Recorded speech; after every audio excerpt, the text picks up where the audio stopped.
Britain's news channel.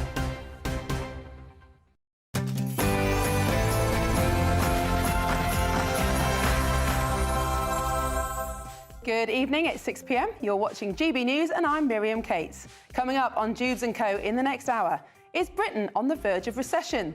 The latest figures from the ONS show the size of the UK economy has shrunk since Labour took power in July. Flagging business confidence, a fall in private sector hiring and sluggish retail sales have all been blamed for the slump. Does this mean more tax rises in the spring, or could growth be just around the corner? And should school teachers be allowed to work from home? In the midst of a recruitment and retention crisis, the government is considering how to introduce more flexibility around teachers' pay and conditions. Should teachers be offered time away from the classroom, or is this a recipe for falling standards of education? And as the Reform Party continues to attract new members, questions are being asked about the party's relationship with Elon Musk. Is the owner of X and Tesla trying to buy UK politics? And will the government try to prevent the world's richest man donating money to Reform? And it's Christmas, a time for peace and goodwill to all. Should we set aside political differences during time with friends and family? And should we even cut our politicians a bit of slack? IET Cooper is certainly hoping so.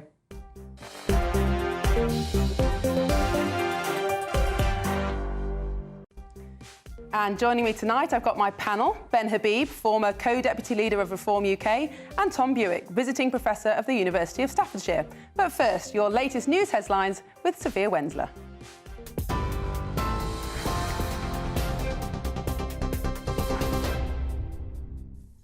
Miriam, thank you. Good evening. It's just gone 6 o'clock. These are your headlines. The suspect accused of killing United Healthcare CEO Brian Thompson has pleaded not guilty. Luigi Mangione is facing 11 charges, including first-degree murder and terrorism. If convicted, the 26-year-old could face life in prison without parole. In addition to the state's case, a federal case against Mangione is running concurrently. One of the charges, murder through use of a firearm, would make him eligible for the death penalty if he's convicted. However, his defence attorneys called the situation highly unusual, noting conflicting theories between the state and federal cases. Morrison's has cut the price of items, including turkeys and champagne, for all shoppers after a systems glitch caused chaos with loyalty discounts failing and Christmas deliveries cancelled. Customers reported their More Card savings didn't apply at tills, and some deliveries or click and collect orders were running late on one of the busiest shopping days of the year. The supermarket's website also experienced outages. Now, Sir Keir Starmer is heading abroad again over the new year after drawing criticism about his frequent overseas trips to various summits.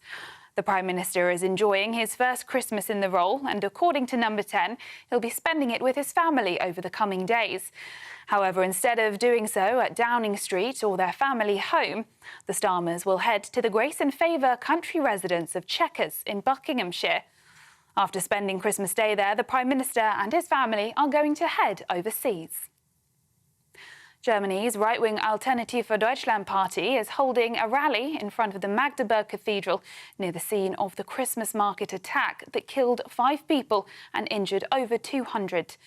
Police have arrested a 50-year-old Saudi doctor, identified by local media as Talib A, who had lived in Germany since 2006. AfD is the second strongest party at present, polling at about 18 to 20% of the vote, or 10 to 15 points behind the centre-right Christian Democratic Union and its Bavarian sister party. And King Charles will deliver this year's Christmas message from the Fitzrovia Chapel, a former hospital chapel in central London. It's the first time in over a decade the speech isn't recorded at a royal residence, with the King choosing the location to highlight healthcare workers and foster unity between faiths. The ornate 19th century chapel was once part of the Middlesex Hospital and now hosts exhibitions and community events. This year's message comes as the King continues treatment following a cancer diagnosis earlier in 2023. And you can watch the King's speech on GB News TV and radio on Christmas Day at 3 o'clock. Those are the latest GB News headlines. Now it's back to Miriam.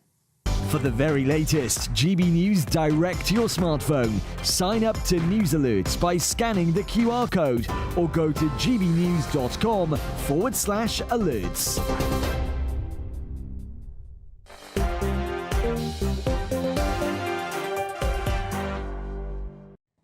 Welcome to Judes Co with me, Miriam Cates, and joining me until 7 o'clock, I've got my panel, Ben Habib, who is the former co-deputy leader of Reform UK, and Tom Buick, a visiting professor at the University of Staffordshire. And as always, please do let us know what you think about the topics we're discussing in today's show. Get your views in at gbnews.com/your say. Now, we're all trying to get into the festive mood, but the UK's stalling economy is definitely becoming a dampener on the Christmas spirit. The latest GDP figures released this morning show that the UK economy flatlined in the third quarter of this year.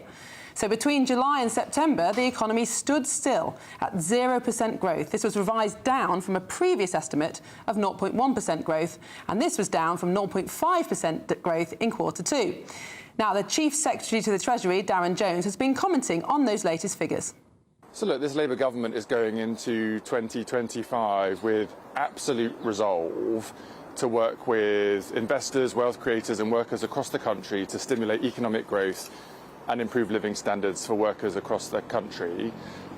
This is our number one mission as a government, and we start from a disappointing set of economic statistics as we end 2024.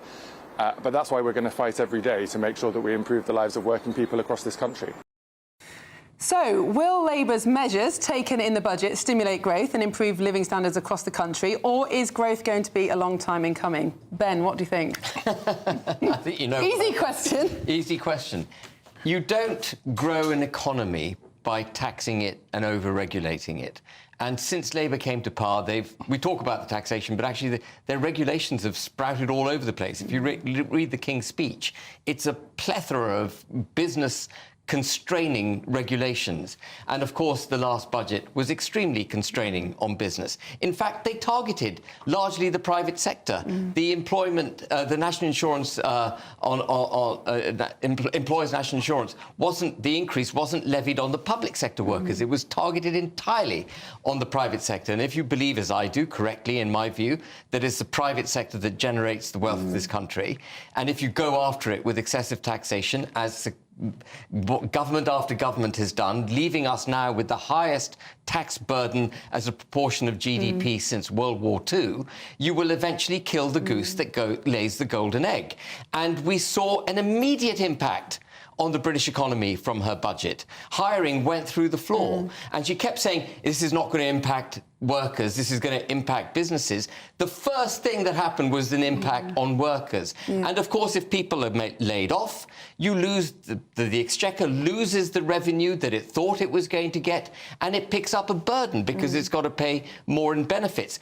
Actually, I know you want to go to Tom, but I think the position is much worse than us going into recession. We're undoubtedly going into a recession, but that recession is going to come with a weakening pound, imported inflation anyway, high interest rates, and a downward spiral, which will make it difficult for the government to finance its own needs. I think we are facing, in 6 to 9 months' time, a sovereign debt crisis for the United Kingdom. Well, on debt, Tom, I mean, the government certainly inherited an economy that was up to its neck in debt. It insists that it had to raise taxes. But do you think Labour are regretting raising those taxes mainly on the private sector, as Ben has just said?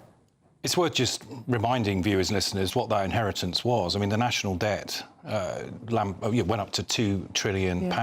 We borrowed £300 billion actually during the pandemic. I think there's still an open debate about whether that was wise. You know, how many lockdowns did we have? 3 or 4 lockdowns.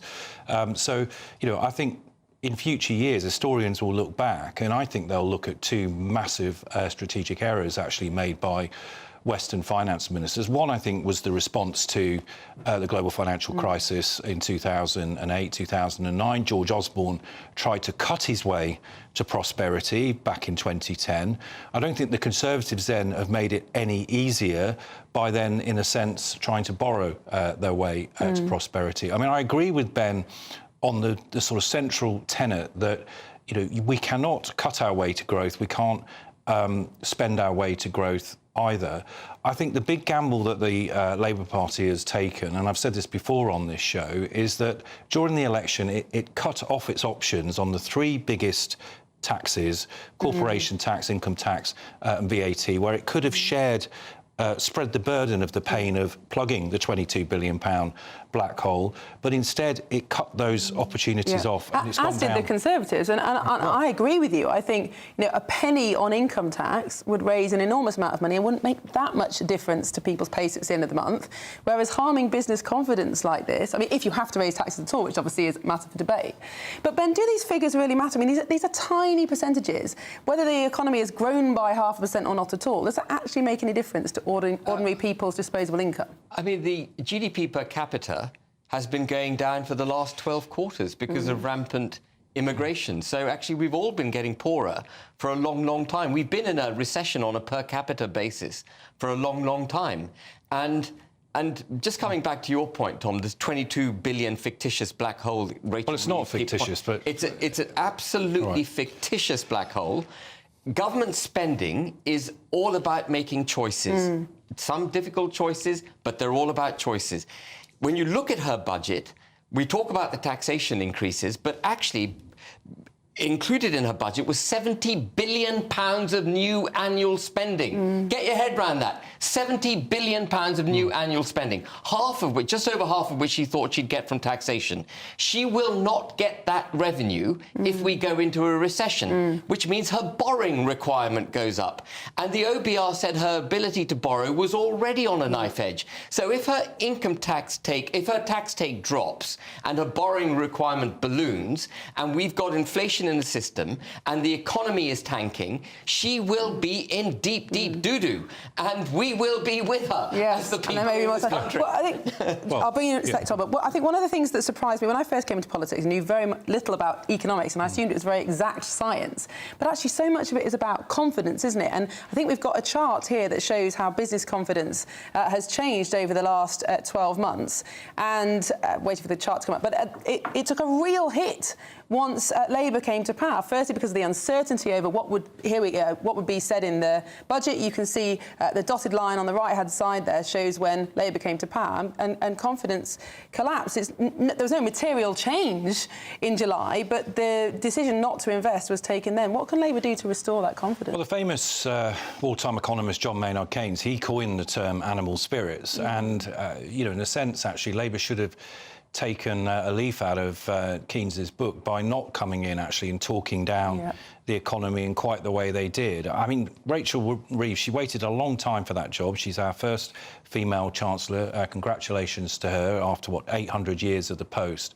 But she really did come in and she obviously wanted to nail the £22 billion black hole. I don't believe it's fictitious. Disputed black hole. I have read the OBR report. But Tom, any deficit is a black hole. Any deficit is a black hole. Yeah, but what was particularly egregious about this black hole was that it was an in-year overspend that essentially was beyond the cash budgets that any Treasury agrees with government departments. So, for example, I can't read out all of them, but, £6.4 billion of that £22 billion was the overspend on the asylum and illegal immigration system, of which £700 million of that was the prank of the Rwanda scheme that went nowhere.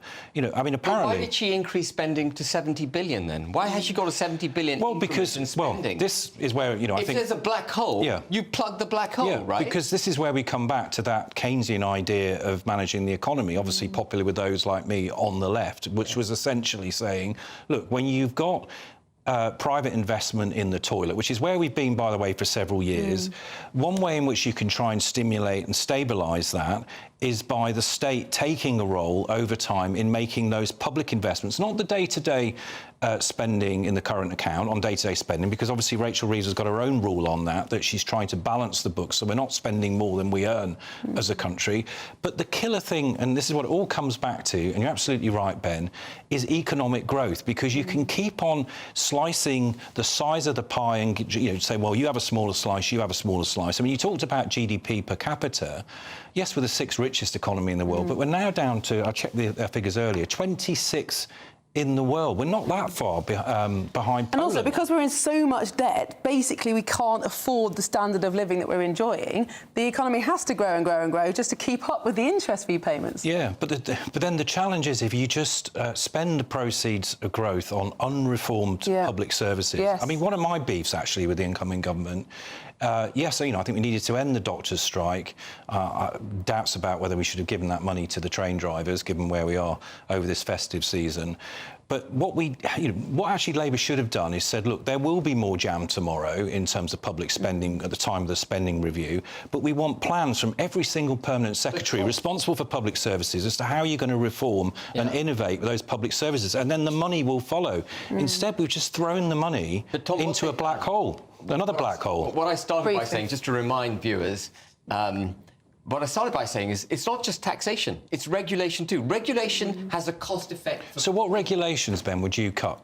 Well, I wouldn't do the so-called employment reforms that they're doing. Okay. I wouldn't do the rent reforms that they're doing, which is going to make property much more expensive. I wouldn't be empowering the OBR to decide whether or not the Chancellor should be allowed to do their fiscal plans. I wouldn't be requiring businesses to keep a record of the ethnicities they employ and the wages that they're paying each ethnicity to ensure that we haven't got an ethnic wage gap. All of this is daft, unnecessary, damaging regulation, which comes on top of the tax rises. It is killing the United Kingdom's industry and net zero. One great hope. We must move on. That punch didn't land on me.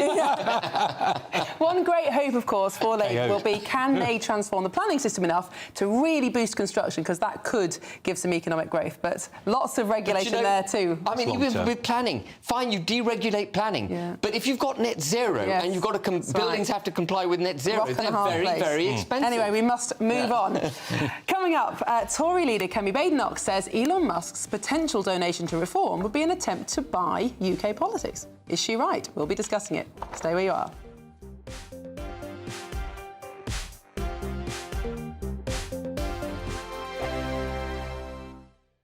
Sunday with Michael Portillo from 11, only on GB News. Phil Kearsey is bringing a new flavour to the Michelin-starred restaurant Pied à Terre as he becomes its new executive head chef. Customers can expect a menu that showcases modern British cooking, accompanied by classical French roots, which uses hyper-seasonal ingredients. What are hyper-seasonal ingredients? That's an interesting phrase. It's more about just reacting to the seasonality of everything. We like to change the menu all the time. So basically, I surround myself with the best suppliers, and they tell me what's amazing at the moment, and then we try and celebrate that in the restaurant in many different forms, using taste, texture and technique, and just try and celebrate something as humble as a broccoli stem or a cauliflower, using absolutely everything, and making sure we've got an ever-changing menu. So letting the seasons dictate, so it's never boring and we never get menu fatigue. OK, your career has taken you around the world a bit. Yeah. For example, you were in the United States. What did you learn there? So, well, every chef I've worked for, it's about to take something from. A lot of chefs will go places and just stay in one establishment and get to the top, and then that's it. I've kind of then went to another chef to learn completely different things. Well, that's the brilliant thing, to be able to surround myself with such amazing chefs throughout my career, because I've learned different things from all of them. And you find out 5 different ways to do something, and you find the way that you like it the best. And it's also about understanding it takes a while to understand how the restaurant is, going through the history of all these amazing chefs that have been before me, the style, because it needs to make sense. You wouldn't have a dish that should be at the Fat Duck and then a dish that should be at the Waterside, you know. You need to make sure that it all makes sense and it goes together with the decor, the service, the wine serving. And so we want to be the restaurant, not that does a little bit of everything, we want to be the best French restaurant in London, you know. GB News, the People's Channel. I'm Christopher Hope. From pop stars to politicians, I'll interview anybody in a pub who's got a political opinion. Join me every Friday on Spotify, Apple Podcasts, YouTube or gbnews.com, or wherever you get your podcasts. This is GB News, the People's Channel. Join me, Nana Okoye, for an informative, interactive news programme with a difference. It's fun. No, he didn't say that, Dave. I'm so surprised. I think there's an element of truth to that. Join me from 3 p.m. every weekend, only on GB News, Britain's news channel. Every Saturday, 10 till 12, we'll bring you all of the news that you need to know. We'll also remind you that there is so much to smile about. It's my favourite time of the week. I get to relax, enjoy some light-hearted stories, and let Ellie teach me about fashion too. That's Saturday Morning Live, every Saturday, 10 till 12. Only on GB News, Britain's news channel.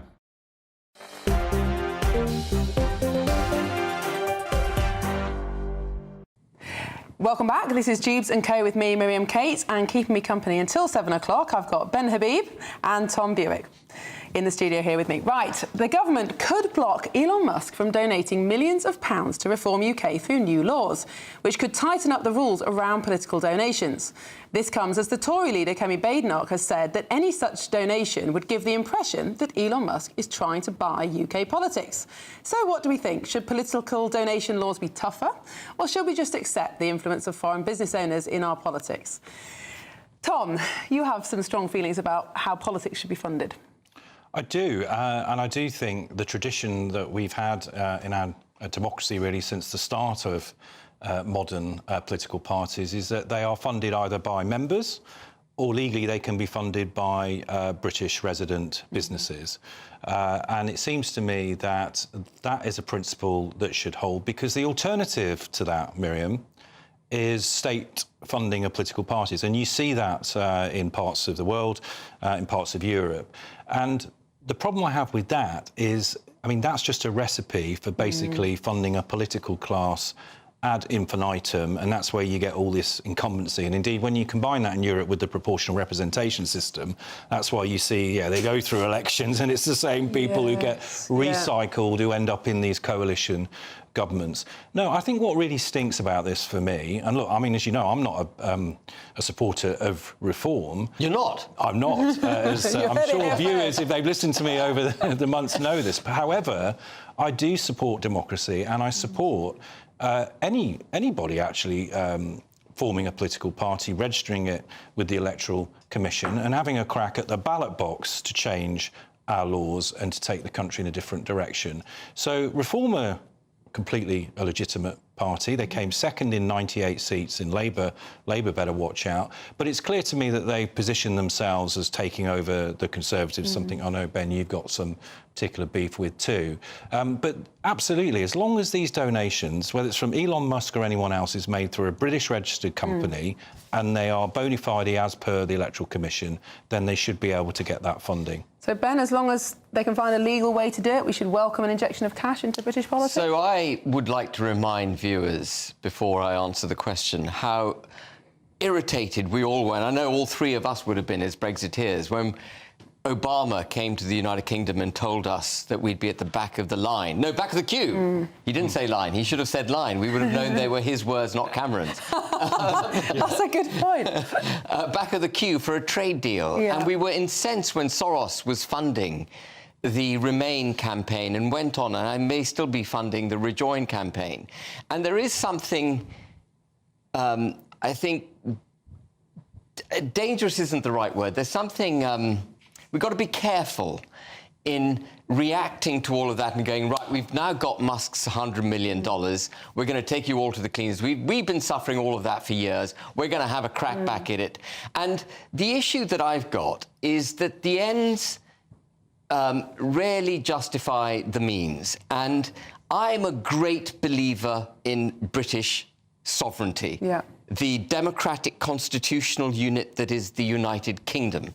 And I think we should do our own affairs for ourselves. And if, as Reform does, stands unashamedly for that democratic unit, then I think there are some philosophical questions about taking large sums of money from a foreign donor. And remember, one of the reasons we're in the mess that we're in is because of big business being in bed with government for a long, long time. A lot of supporters and viewers watching now hold the World Economic Forum in contempt. And that is because big money is meeting big power.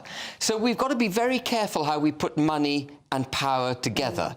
And one of the things that I think that's what the role of the Electoral Commission is. I mean, that's where the transparency but Tom, of it comes I agree in, with you. As long as it's transparent and we know where the money's coming from. Well, to a point. That's the important point. Exactly, but I agree with you that politics should not be funded by the taxpayer. politicians should raise donations, but I really feel very strongly that we shouldn't allow foreign donations, and we have good reasons for the laws because of the conflict of interest. So just imagine Elon Musk does become the major donor to reform. Let's say Nigel Farage becomes Prime Minister. You've then got the owner of the world's largest communication platform and a big car company and a member of the US government. Basically, a UK party is then beholden to that person. Yeah, these are very important Yeah, but that's points. based, though, I think, on a false hypothesis, which is the idea that there's a causal relationship between money in from whatever source and electoral success. You've only got to look at the recent US elections. Kamala Harris outspent the Trump campaign by 4 to 1 in the swing states. I tell you what, where did it get her? There isn't a causal relationship. It's transparency is the key. I tell you where the causal relationship is. It's with policy. They may not win the election, but it will be with policy. There will be areas where, as you say, conflicts will creep in. And what's good for the US, by the way, I love Trump's agenda, America first, but his agenda may not always be good for the United Kingdom. We may need to stand up against and stand up for ourselves against the US. So would you be again? So, for example, I'm going to actually use a donor from my own side, although actually he has donated to all 3 political parties. Lord Sainsbury, obviously heir to the Sainsbury retail fortune, along with his siblings. He gave £2.5 million to the Labour Party 3 weeks before the general election. He's given money to David Cameron. You go and check all this out. It's on the Electoral Commission website. He funds the Gatsby Foundation. The Gatsby Foundation funds the Department for Education's policies around careers. Is that something that we should outlaw in this country? No, I'm not saying well, he's a British citizen, so it is slightly different. So at the very least, he's got, hopefully, British national interest somewhere at heart. But should money buy policy? That's my question. But money does buy policy. We know that. That's why the World Economic Forum exists, because they're always talking about policy. That's what they're doing. I think, and in this case, there's a particular concern. And again, I think we should be absolutely consistent. If you don't support foreign donations from Musk, you shouldn't support foreign donations from anybody. That would be my position.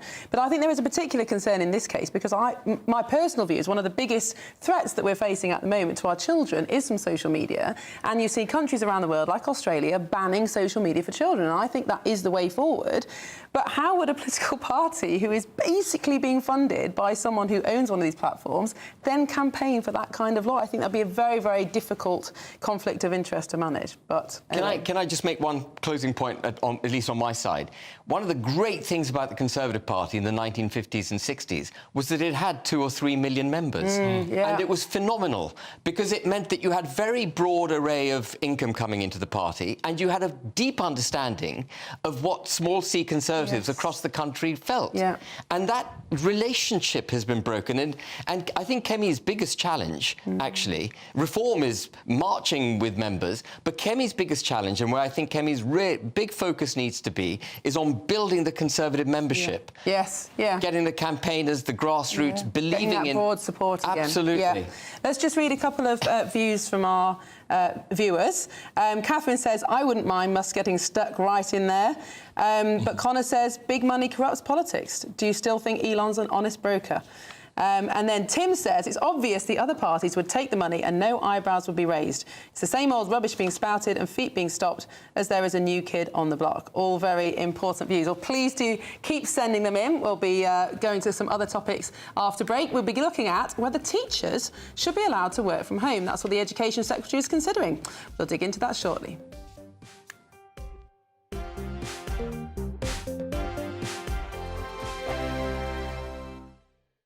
Hi there, welcome to the latest update from the Met Office for GB News. Increasingly gloomy during the next 24 hours, a lot of low cloud, drizzle and some hill fog too. But it's also going to be very mild, certainly as far as Christmas Eve and Christmas Day go. We've had this warm front moving in from the west through the day. That's brought the cloud, it's brought some outbreaks of rain, and those outbreaks of rain are continuing to work their way east across the UK. And with a lot of cloud overnight, as well as this mild wind direction, it's going to be a case of temperatures rising through the night and not falling, so 9 to 12 Celsius first thing Christmas Eve. It's going to be grey and misty outside first thing as well. A lot of hill fog in the west with some patchy drizzle and some more persistent rain affecting western Scotland in particular, along with a strengthening wind. 12, perhaps even 13 Celsius though during Christmas Eve morning. remarkably mild for the time of year. If there is any brightness to be had, it'll be eastern Scotland, eastern England, perhaps parts of the Midlands and the South East, as well as eastern parts of Northern Ireland. But any brighter interludes will be short-lived. Most places will see extensive cloud cover. That cloud will be covering the hills and coasts in the west, so grey, misty conditions and some drizzle here and there. But by the afternoon, actually, much of the south will be dry, away from hills and coasts in the west. And actually, with highs of 12 or 13 Celsius and lighter winds in the south, it won't feel too unpleasant. But further north, the winds are going to strengthen. And it's going to be a windy start to Christmas Day across northwest Scotland in particular, with some wet weather around. Elsewhere across the country, most places on Christmas Day will be dry, albeit rather cloudy again, and once more, very mild. Temperatures gradually decrease during Boxing Day and into the weekend, but it stays mostly dry. The latest GB News travel. Good evening, I'm Johnny Ratner. Long delays continue on the clockwise carriageway of the M60 through Greater Manchester this evening. From junction 11 to 12, heading round to the M62, it's taking about an hour to get through to the Eccles interchange after an earlier collision, and not being helped by the rush hour traffic we've seen all afternoon up in the northwest of England on the cameras. In the Midlands, just south of Birmingham city centre, the A34, the Stratford Road, that's still closed through Spark Hill after a fire broke out in a building about 5 o'clock this morning off Thornhill Road. Those investigation works continue. In Lincolnshire, north of Louth, the A16 at Fotherby, blocked by an obstruction. In Berkshire, south of Maidenhead, the A404M is down to a single lane approaching the M4 at junction 8. Just by the roundabout, a lorry's broken down, I can see on camera, and trains remain suspended out of St Pancras to Bedford and Harpenden due to those engineering works. If you're heading out of London up towards Bedfordshire, one to bear in mind. That's the latest. You can stay up to date throughout the day by visiting our website, gbnews.com.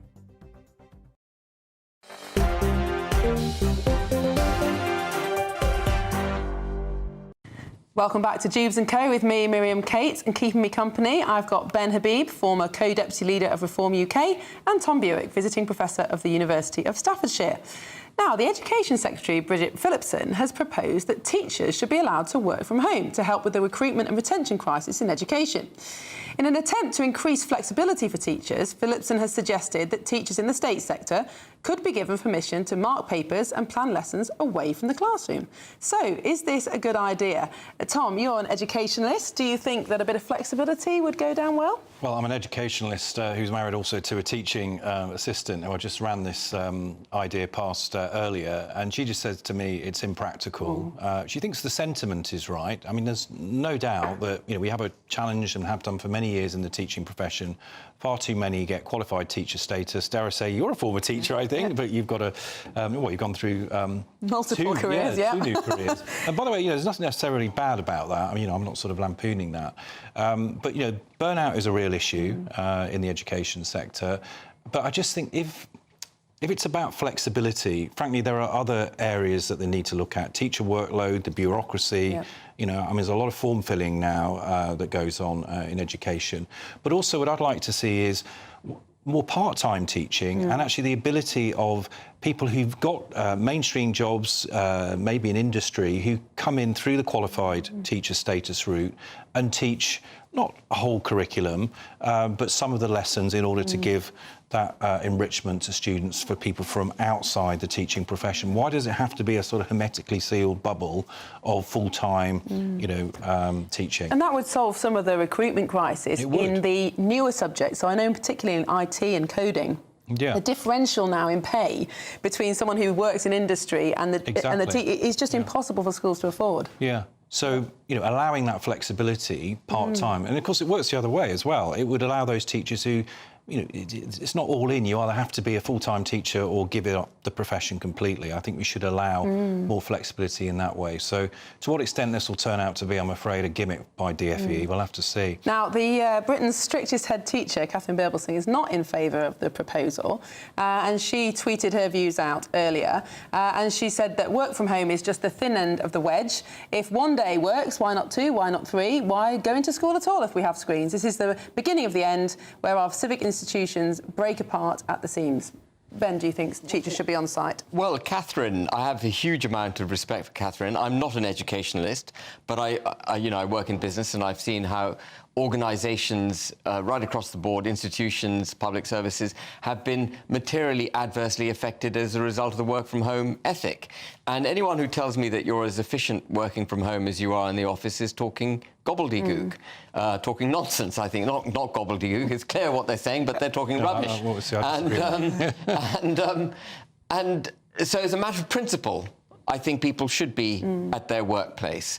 And we've had too much of this work from home. And part of the employment reforms that I referred to in the earlier segment include a requirement for employers to allow flexible working, for which I read less efficient working, and less productivity and less GDP and less wealth for the country, etc., all of which is damaging. The problem, though, that the education sector has got and the sector has got is that many sectors are facing a recruitment crisis because we just don't have enough young people coming to the workforce. So they've got to be competitive. And graduates looking at teaching and thinking, well, hang on, if I did this job, if I went into accounting, I could work from home 2 days a week. That's the disadvantage that teaching has got, isn't it? And that's what they're trying to fix. Yeah, and I just agree with Ben that working from home is always less productive or inefficient. I think it depends on the job, it depends on the role. And Britain is a professional services superpower. When you look at our exports, we're not a factory producer. We're not like Germany, just about, that exports lots and lots of goods around the world. What we are brilliant at in this country is exporting services, ideas, and a lot of that work can be done from a laptop. A lot of that work can be done at home. I think we just need to strike the balance right. I mean, I'm just very sceptical of government getting too involved, trying to regulate who works at home and who doesn't. In that sense, I'm quite old-fashioned, having been a CEO of 5 companies and organisations over the last 30 years. I think flexibility is something, ultimately, that good leaders and good managers should be able to negotiate with their staff, depending on their circumstances. I once led a virtual trade association where the majority of my workforce are women based all over the country. They really valued being able to drop the kids off at the school gates, pick them up, but they still did amazing work and delivered the outcomes. I mean, I'd really value not having to get out of bed before 9 a.m. Make life so much more But I think Tom's got a point. Different jobs are different and require different... But I don't think flexibility is the reason why people are leaving the workforce or not coming into the workforce. I think it's got to do with 2 other completely different things. Yeah. One of those is behaviour. That's always what teachers write about, the worst part of their job. Huge increase in antisocial behaviour, having chairs thrown at you, being sworn at, not feeling safe. I was a science teacher. I remember taking science lessons where kids are setting fire to the bin or, not measuring the acid out correctly. There are hazards of the job that if the children aren't well behaved, it's very, very difficult. And also status. Teachers used to have high status in society, which meant that it made up for not the best pay and not the best conditions. They don't have that status anymore. No. And probably pay, too. I mean, pay, we lose an inordinate number of doctors and nurses each year to Canada, Australia and other places because we're not paying them enough, and whatever we do pay them is overtaxed. It comes back to this economic organism being damaged by the burden of all of this. And I mean, I would like to go back to,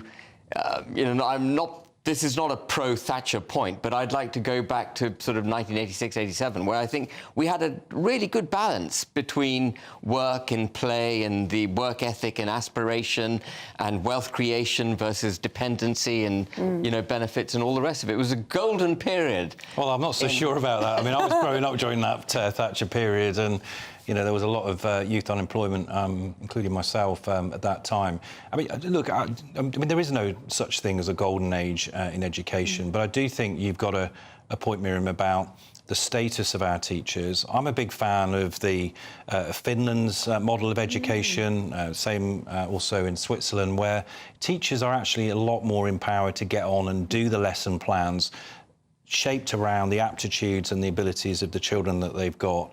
And we've gone down this route ever since, actually, 1988. It was a Conservative, Kenneth Baker, now Lord Baker, still around in the House of Lords, who brought in the national curriculum. Ever since we brought in that national curriculum, there has been a relationship between the workload that teachers have and the extent to which they feel burnt out and very hard done to as a result. That is a very good point, because in Finland, which I visited when I was on the Education Select Committee, they have no Ofsted. No. They don't examine children until 18. and yet they have one of the best education One of the systems. happiest countries in the world. And the best outcomes, because they trust teachers to know the children, to use their own professional judgment, and the parents don't question it. I think that's a big part. Do you think, actually, the role of parents is quite key in this, in challenging teachers all the time? You know, I don't know. You know, my children have grown up, but they had something called PHSE introduced to them when they were at school. Ban it. And I know. And I've only really discovered after they left school what PHSE is and how damaging it is to the indoctrination of our children.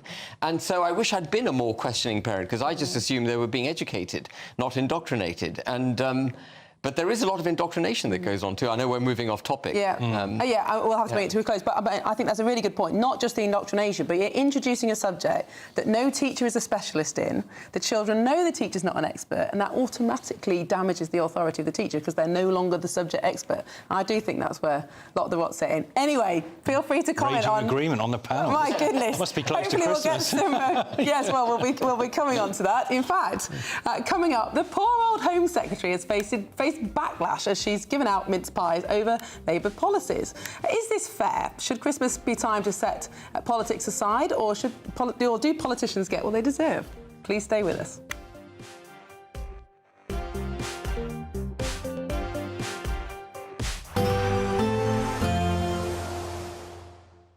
Ready to soak up that holiday sunshine? Won't we need some cover? No worries. All sorted. All Clear Travel Insurance sponsors GB News Travel Destinations Forecast.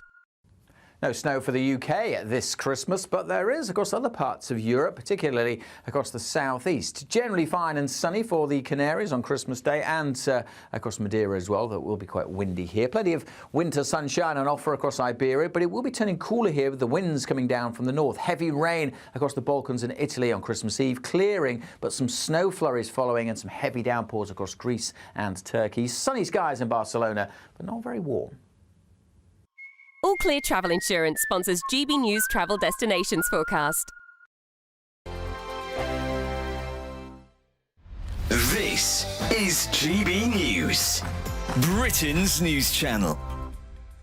British 10-year-old has beaten Stephen Hawking and Albert Einstein in an IQ test, would you believe? Genius Krish Arora got the maximum score of 162, which puts him in the top 1% globally. Goodness me. Well, Krish's parents noticed his brilliant potential after learning he could read fluently by the age of 4. Krish, how does it feel to be a child genius? I feel really happy and privileged. Aww. Do you see it as a gift that you have? Yeah. Oh, that's just wonderful. Nichelle, what do you make of your child being a genius? When did it become apparent to you that Krish had something different, something special? I think at the age of 4, he was doing things that were way beyond and above his age. Yeah. He could read fluently, and he could spell correctly, and he was doing complex decimal divisions. So we thought that he's on to something. I think there's a spark out here. Wow. And how are you reading books, Krish? Did you just pick them up from your mum and dad's bookshelf and just start reading to yourself? We used to go to the library and we got books. Such a good tip. Such a good tip as parents. Yeah. Head to the library, take your kids to the library. So, Nichelle, can Krish just do it all? Is he just an all-rounder genius? Every subject, every talent, he can do it all? Absolutely, and he helps out the family as well. He's been teaching me grade 1 piano, and he hopes, and I repeat, he hopes that I'm going to complete it in 12 months' time. And he also helps out Mum, because when Mum is teaching his sister, Mum sometimes says, Krish, go solve that problem and, help your sister out. So, yes, he can do it all. Krish, you're a superstar. GB News, the People's Channel. Good Afternoon Britain isn't just about us. The wonderful thing about this programme is it's about everyone watching. It's an interactive programme. Well, there absolutely is something to see here, and we're going to be talking about it more. Whether it's breaking royal news, Will, please bring us up to date. or indeed a particularly punchy speech in the House of Commons, Very, very curious. we bring it to you live, and then we bring you live reaction as well. That's Good Afternoon Britain, weekdays from midday. Only on GB News, the People's Channel, Britain's news channel. It's Patrick Christie's Tonight, and here We do things differently. It's explaining the absolute madness of this, doesn't it? It's explosive. I mean, this is very good. It's lively. 850. Your government sat there, Sean, and it did nothing. It's controversial. And the Middle East has been in turmoil since before I was born. It's everything you need to kickstart your evening. Everyone's had their Weetabix tonight. I love to see it. That's Patrick Christie's Tonight, weeknights from 9 p.m. Only on GB News, the People's Channel, Britain's news channel.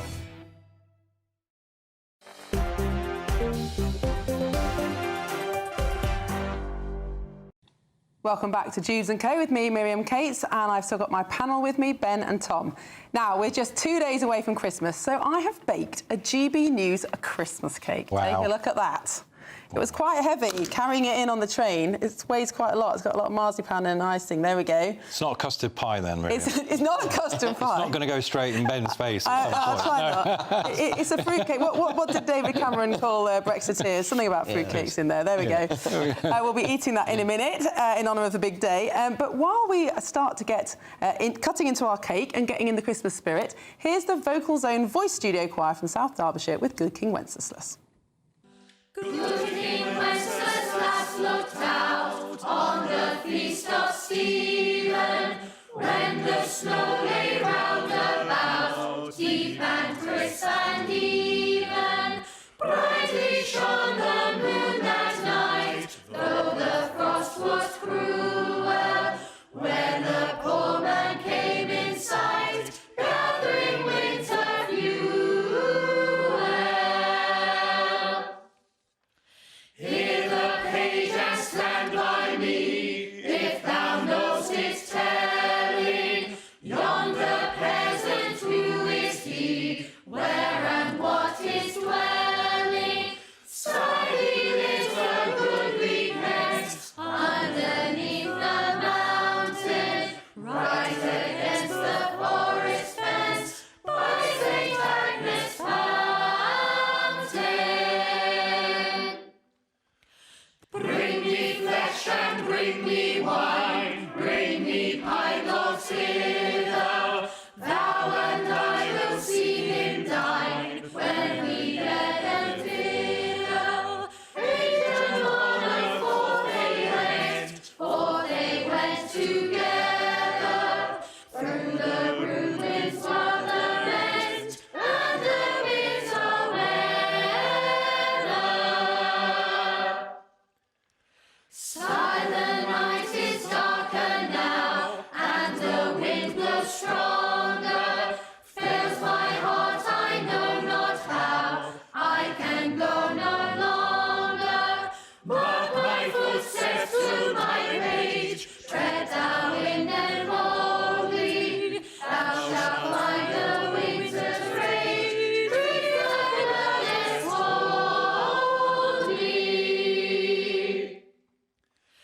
In his master's steps he trod, where the snow lay dinted. It was in the very sod, which the saint had printed. Therefore, Christian men, be sure, wealth or rank possessing, ye who now shall bless the poor, shall yourselves find blessings. Beautiful. Well, I do love carols. Been listening to carols from Kings, I think, some of us on the panel, while we've been doing our Christmas prep. Well, poor old Home Secretary Yvette Cooper has not quite been in the same Christmas spirit, because she's been confronted over the withdrawal of the winter fuel allowance, amongst other Labour decisions, by a voter as she handed out mince pies in her West Yorkshire constituency. Let's have a listen to what happened. The thing is, you've betrayed everything that everybody voted for you for, in everything. Well, smashing gangs, loads of rubbish, you know it, and you're going to house a load of them around here. We know you are. We know your plans. Well, actually, do you know we're already... Yeah, we are already cutting the asylum hotels. What about when you got that photo done and all that with Waspy women? Yeah, we are already... Changed your mind with that? We are already cutting the asylum hotels. You know, you've got more. No, we've actually been cutting them. We just announced the next 7 has been cut. And now you're going to try and stop people on donating. Everything's like changing. Yeah. You'll not get in next time with that. Good luck to you. That is so two-faced. Getting a mince pie out. Yeah. It's a nice tradition for Christmas. No. Give them a blanket, because they're freezing to death. They're freezing about. Well, the lady there who you heard confronting Yvette Cooper is going to be on Patrick Christie's show later tonight. You can catch that from 9 p.m. only on GB News. So, Tom, do you think that was fair? I do think it was fair, but what was even fairer was this lovely cake that you've handed out for those that can't enjoy it back home. It's absolutely delicious, so thank you for that. And Merry Christmas to everyone. Thank you. Look, it was fair because, and I'm sure viewers and listeners back home could hear what she said, and she wasn't rude particularly. Yeah, I think she probably made Yvette Cooper feel quite uncomfortable. By the way, I didn't know Yvette had a Yorkshire accent. I mean, that was something that was new on me. I don't know if you listened to her responses. It was definitely a Yorkshire accent that she responded in. But look, I mean, that's fair game, for democratically elected politicians, as long as people are not rude. She made a point about the winter fuel allowance. As it happens, I disagree with her on that. I think Labour were right to introduce it. We can perhaps come on to that in the debate, but that's my take on it. Yeah. What do you think, Ben? Well, I'm with Tom, actually. I think it's perfectly fair game to have a crack at a politician, particularly if it's Yvette Cooper. Yeah. I mean, I guess I feel a little bit differently, maybe because I have been in that position, and you're absolutely right. You're a public figure. You have to be able to defend the decisions that you've made and your government's made. But it can be quite challenging when you're in your constituency doing constituency work, and people, to distinguish between what you have to do and want to do as a constituency MP and the kind of broader political. But maybe you're right. Maybe it's fair. She wasn't violent. She wasn't rude. That's just fair game, maybe. I mean, where I've got some sympathy for Yvette Cooper is that obviously she couldn't exactly come back with lots of facts and figures. I mean, a supermarket giving out mince pies is not really the place to do that. So perhaps I might just help destroy the consensus now by saying why I support the withdrawal of the universal pensioner allowance, and that's simply because that was a policy universal that went to millionaire pensioners. We've got 1 in 4 pensioners on paper anyway that are millionaires in our country, partly due to the fact that they own assets like property in London and South East. I appreciate, before everyone goes wild at home, that I'm not saying everybody is a millionaire, but the stats show that 1 in 4 are. But also, if you look at how much more better off pensioners are compared to 1995, I was checking the figures earlier, they're twice as better off. I mean, on average, pensioners in this country, pensioner households, make about £561 a week, often a combination of the state pension and an occupational pension, which has got better over the years as each generation retires. So, I think it was absolutely the wrong thing to continue with the universal allowance. But I think the issue, when you look at it as a member of the public and you see that they're spending $8 billion a year on illegal migrants in hotels and all of that, $11 billion for foreign climate change projects. Depends on where you are in the Ukraine war, but 5 to 10 billion of our taxpayers' money on the Ukrainian war. And then you go, well, after all of that, and you're removing the benefits from people you said that you would not remove them from, and where there would be thousands of deaths if they were to be removed. And it's the iniquity, I think, of the picture that it produces. Where I agree with you, Ben, is that this is a policy. I mean, I think it's been very poorly explained politically. I mean, I do think the government could have made. I mean, just as, for example, when Osborne came in and took child benefit away from higher earners, he made the political case to say, why should higher earners get child benefit? Now, what happens? That hasn't been restored, by the way, that benefit. People have to either pay it back through their self-assessment tax returns or forego it altogether, which is always quite a difficult issue because, of course, child benefit is paid to the mother, not to the man.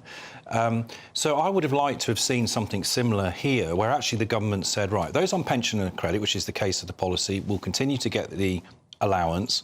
If you feel that you should get the allowance, file a self-assessment tax return, and just like we have with child benefit, that gets removed on a tapering basis, depending on how much your household income is. That would have been a much fairer way, because what it would have done is actually it would have filled the gap between those on pensioner credit, i.e. the state pension, which isn't very much, £12,000 or so £24,000 a year, and then that median earnings, £26,000 a year, where I do think some winter fuel allowance should have still been payable. What the government did instead was it did a blanket withdrawal and said only those on pensioner credit. And of course, guess what? There's a lot of pensioners and not even on pensioner credit. And I think that it was immediate, and not if it had been a year's notice. I think perhaps exactly. Before we go, must read a couple of views. June says, "I personally think it's an insult to go around offering mince pies when pensioners are freezing and immigrants are in warm hotels. Well done to that lady who spoke up." And Michelle says, "Good for that pensioner lady. Well said and executed. She was great." Well, you can see the lady on Patrick Christie's show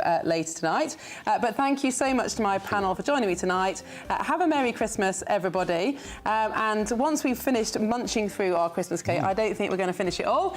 Nigel Farage will be up next. So have a fantastic Christmas. Merry Christmas.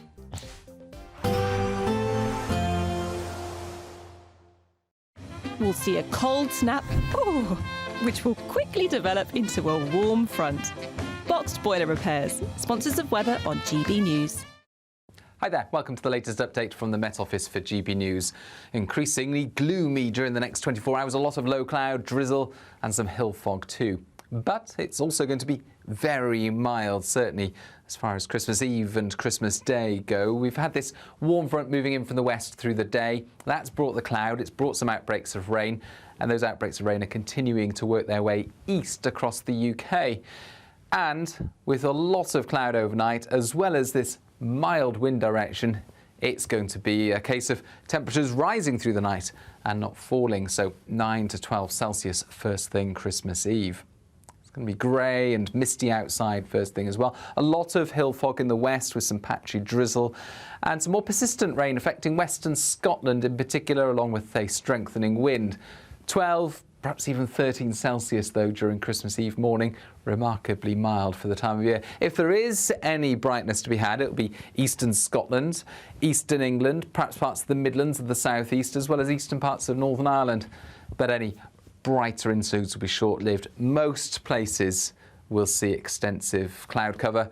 That cloud will be covering the hills and coasts in the west, so grey, misty conditions and some drizzle here and there. But by the afternoon, actually, much of the south will be dry, away from hills and coasts in the west. And actually, with highs of 12 or 13 Celsius and lighter winds in the south, it won't feel too unpleasant. But further north, the winds are going to strengthen. And it's going to be a windy start to Christmas Day across northwest Scotland in particular, with some wet weather around. Elsewhere across the country, most places on Christmas Day will be dry, albeit rather cloudy again, and once more, very mild. Temperatures gradually decrease during Boxing Day and into the weekend, but it stays mostly dry. A nice bright morning will generate a lovely warm day, right through to the evening. Boxed Solar, sponsors of weather on GB News.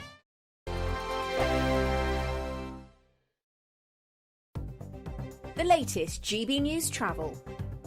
Well, a very good evening. I'm Johnny Ratner. Big problems in Antrim tonight. The M2 is currently blocked heading towards Belfast, just after Junction 2. That's the A2 Greencastle exit north of Belfast. Recovery works underway following an accident involving a number of lorries and a van. In Lincolnshire, to the north of Louth, the A16 is partly blocked on the Fotherby bypass due to an ongoing incident causing long queues on the approach. And in Hampshire, on the M3 heading north at Junction 4A, the Farnborough exit, the inside lane of 3 is shut just before the entry slip road. There's been an accident involving a lorry and a car. In West Sussex, the A27 is closed along the Chichester bypass at the Bognor Road roundabout at the scene of an accident. And onto the trains. Well, East Midlands still can't run out of St Pancras to Bedford. Neither can Thameslink up to Harpenden for those engineering works. And that's the latest. You can stay up to date throughout the day by visiting our website, gbnews.com. Imagine getting the call to tell you that you've won £50,000 in tax-free cash, our biggest cash prize of the year. Oh my God. That's a big surprise. Oh my God. This is amazing. I'm in shock. I'd say don't hesitate, do it. For another chance to win, text cash to 63232. One entry costs £2 plus one standard network rate message. Or text bonus to 63232. 5 entries cost £5 plus one standard network rate message. Go to gbnews.com/win. Entries start from just £2. You can call 0903 681 3232. Calls cost £2 plus your network access charge. Or post your name and number to GB10 PO Box 8690 Derby DE1 9TT. UK only. Entrance must be 18 or over. Lines close at 6 p.m. on the 31st of January. Please check the closing time if listening or watching on demand. Good luck. Join me, Camilla Tominey, for a frank